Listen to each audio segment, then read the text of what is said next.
Trace. Hey. Hi. How you doing? Good. Well, how you been? Good. Things are good. How have you been? I've been good. Okay, well, I'll go ahead and I'll start asking you some questions.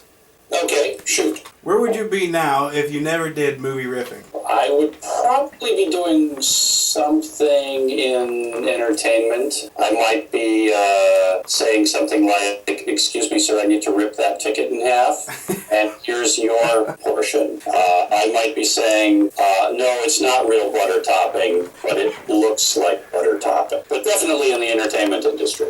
I might be saying, "I'm sorry, you have to turn your cell phone off." Do you get upset when people mess up your last name?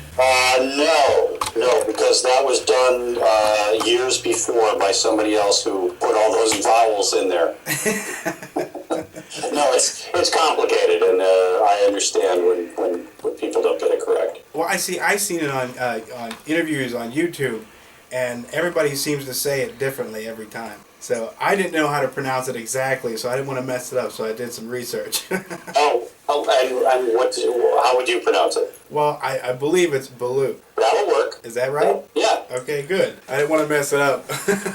I sometimes get lofty and go for the French pronunciation, which is Beaulieu, and that's usually followed by, "Yeah, what the hell? I ordered fries and you brought me mashed potatoes." That's all in jest, of course. So I interviewed Mike Nelson before, and he had just called my house. So it was just a phone conversation too. So I'm used to this. Well, now we're on Skype. We've moved up the technology scale here. We're advancing. Yes. Who were you closest to on the set of Mystery Science Theater? Was there anybody you were closest to? You know, I got along really well with Jeff Maynard. We were kindred spirits in a number of different things, prop building and hanging out and music that we liked. But I think Frank and I also had a great rapport, which I may not have appreciated it at the time, but looking back over the years, we had a great comedy duo there for a long time. Well, speaking of the relationships in the show, was Joel's and Jim's relationship really that bad? That's what I heard. That's why Joel left the show ultimately, is because he was having artistic differences with Jim.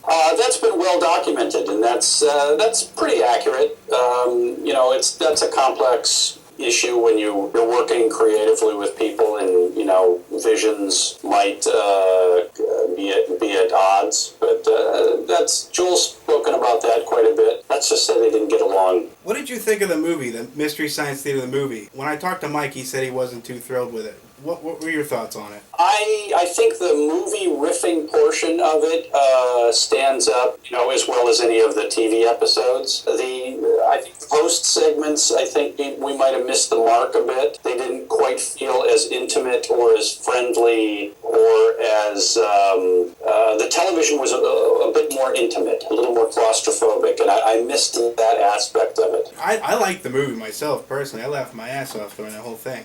Yeah, I liked it too. I thought it was good. It was actually my dad's favorite movie. Oh, so he liked This Island Earth, unfettered, uncomplicated by our goofiness.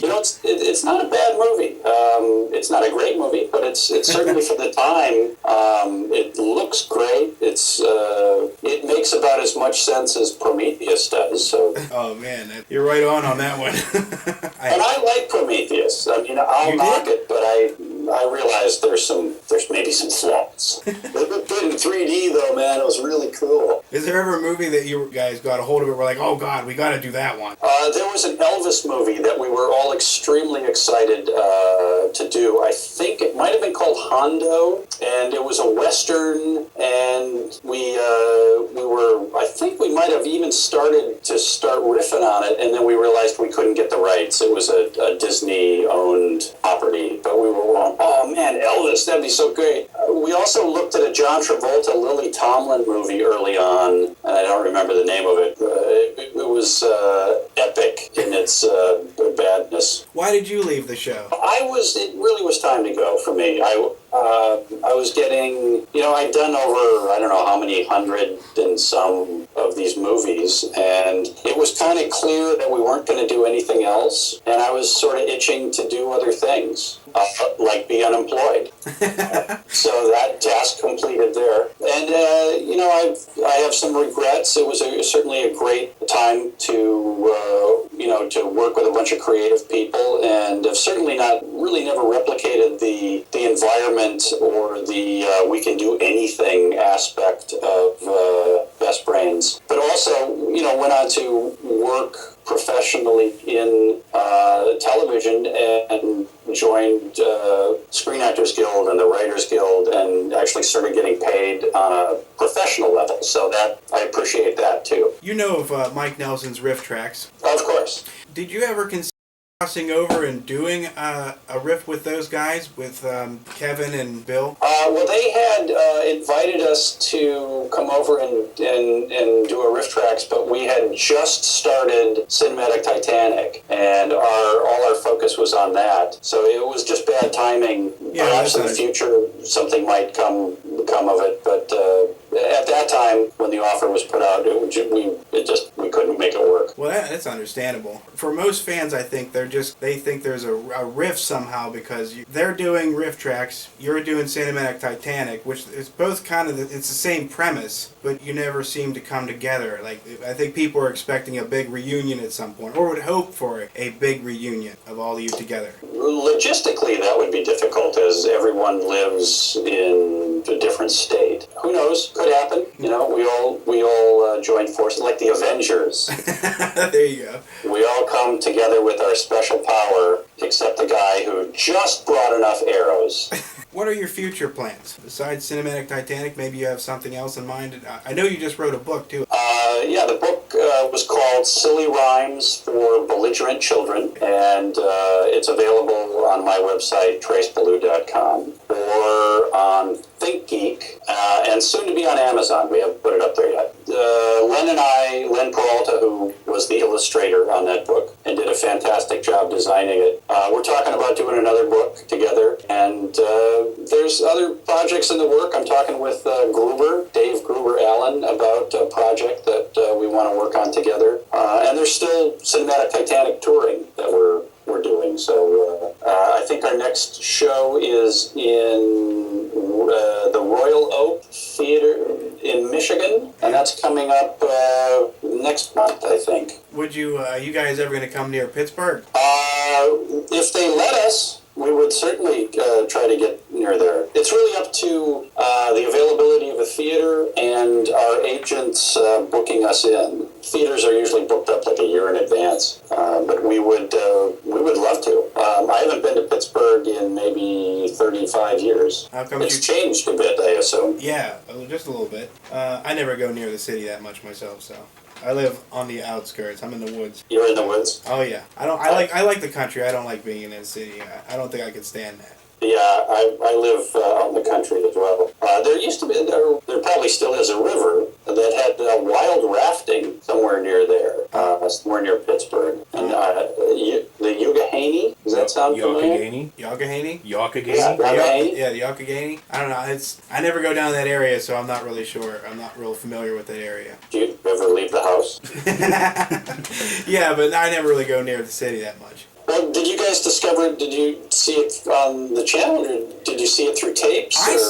My first time seeing it, I remember I was staying at my grandmother's house. I was real young. I think it was like 88, 89. Me and my cousins were going to sleep. We watched, and she let us watch TV, and then there was Mystery Science Theater. These guys in silhouette watching Hercules, I think it was. I fell in love from there. That was it, and I've been a fan ever since. Oh, that's cool. Yeah, I mean that show was really great. It's amazing that we're still talking about it, so many years down the line. I was just talking to a couple of people yesterday about it, and people still remember it, and everybody always asks, like, well, why doesn't that come back on TV? Why don't they have it on TV Land or whatever? But I guess getting rights for the movies would be Well, with Netflix now. Yeah. Well, I mean, it's on Netflix and whatnot, too. Yeah, that's where everything's moving, is the internet. So, it's, you can see it, you can find it. See, that used to be a problem for me, because I would always wait for the box set DVDs to come out on Rhino, and it seemed like they would release one every 13 years, so you're waiting forever, and then I find out they're all on YouTube, and I'm like, damn it, I wasted all that time waiting. When you left the show, did you ever watch the show after you left, or was it just in the past kind of thing? Well, I never really watched it when it was on. We would review it at work, but then it was up against Star Trek, and it was like, okay, I gotta watch Star Trek. You didn't like watching yourself do it? You didn't watch any of them? I would walk through the room when it was on, but it was a real conflict for me because it came on opposite Star Trek Next Generation, and it was like, okay, well, I've seen our show. I haven't seen Star Trek. Do you own a Crow T robot or have one at your house? Did you take it? Yeah, I do. I have parts of one. Ken Plume brought us down to Dragon Con several years ago, and he wanted me to bring a crow with me, so I had to make one for photographs. It's in the garage, though. It's in a box, so it creeps me out. You don't ever pull it out and just sit it beside you on the couch and, I don't know. That's a little too Anthony Hopkins for me to do. I took one home one time to put it in a tuxedo when we were doing our premiere of the movie, and it just creeped the hell out of me. It just sat there and looked at me and didn't say anything. It's a little weird. Is there something from the set of Mystery Science Theater that you would wanted to take, like have personally? No, basically it was all crap, And it all had like screw holes in it and had gray paint on it. So it was, I don't think I have anything. I think I might have Frank's eyebrow. There was a little prop eyebrow of Frank. I have that someplace. What's the weirdest thing a fan asked you to do? We've signed some very interesting tattoos over the course of our live shows. And I think there's a fellow with a silhouette, full like he's going to finish it off on his back. He's got the silhouette logo on his back, and then there's like this proscenium screen outline. And I don't know what movie he's going to put in there, but we all signed his big back tattoo, which was, I guess that's not that weird. There's a lot of people with Mystery Science Theater tattoos. Do you have any contact with Mike or Kevin at all? Mike or Kevin at all? You guys talk at all? I've seen Kevin occasionally at social things or other people's shows. I see Bill Corbett quite a bit. Just saw him last week or the week before. Mary Jo Peele was in town, and we all got together for dinner. So I think I saw Bill at a voiceover we did for a friend. But Mike I haven't seen since Comic-Con several years ago because he lives in San Diego. Yeah, I heard he moved there. Do you catch yourself riffing movies while you're sitting on the couch?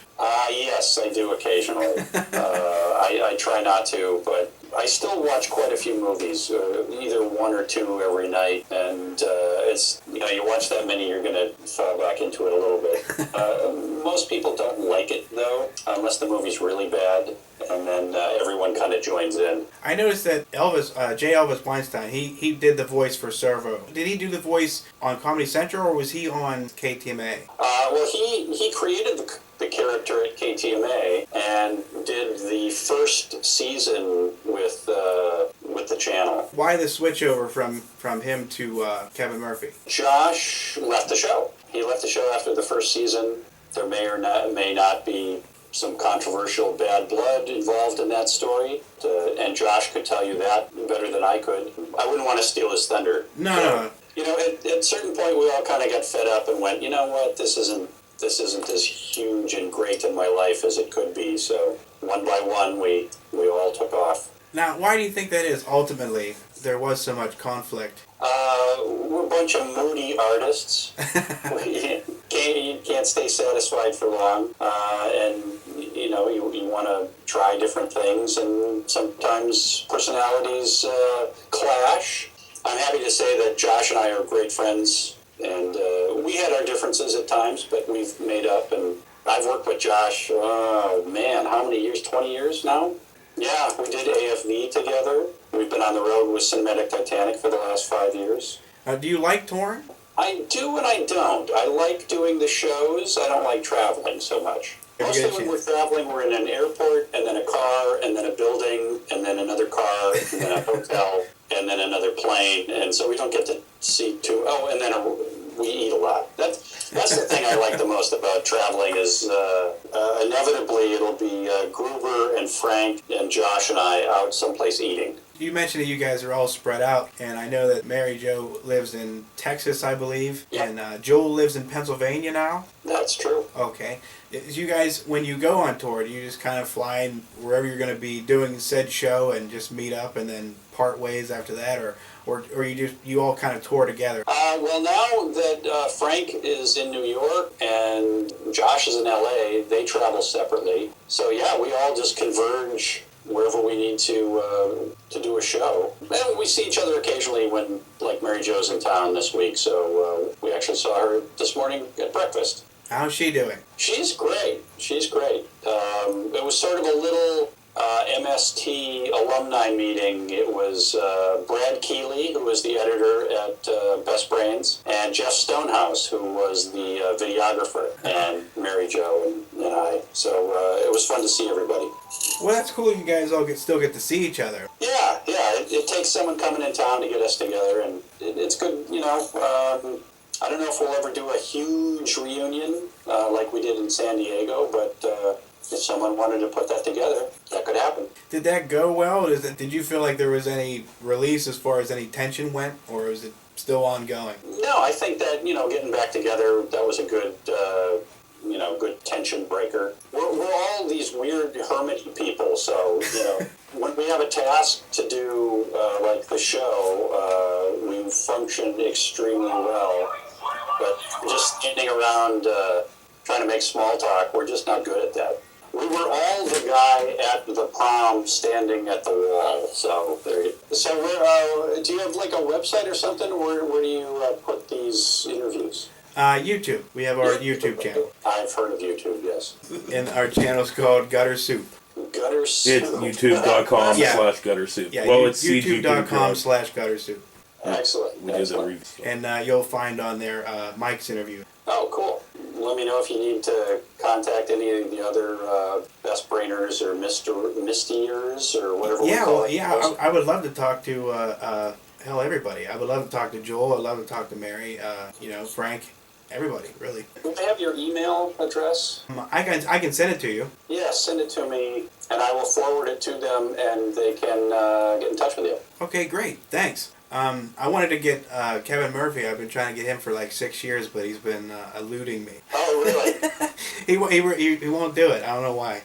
Oh, that's weird. I don't know. I'm not asking nice enough. I don't know. All you gotta do is ask. I know. But I've never gotten really a solid answer as far as a yes or no. That's kind of what I was expecting. Don't know if he's on Facebook or not. He is. I'm actually supposed friends with him because you never know if those things are actually real or not. Sometimes they are. I mean, I'm glad yours in that case was real because I was able to get a hold of you and do this, But sometimes they put up, fake celebrity. People, post as a celebrity and... Oh, I never thought of that. That's a great idea. I could have a beard account. All right, Chase. Well, it's been a pleasure talking to you. Well, thanks for the chat, and best of luck in 2013. I hope you guys, Cinematic Titanic does come to Pittsburgh someday. I would love to go to a show. That'd be great. We'll let you know if we get even close. Okay, sounds good. All right, thanks, All right, man. take care, Trace. All righty. Bye.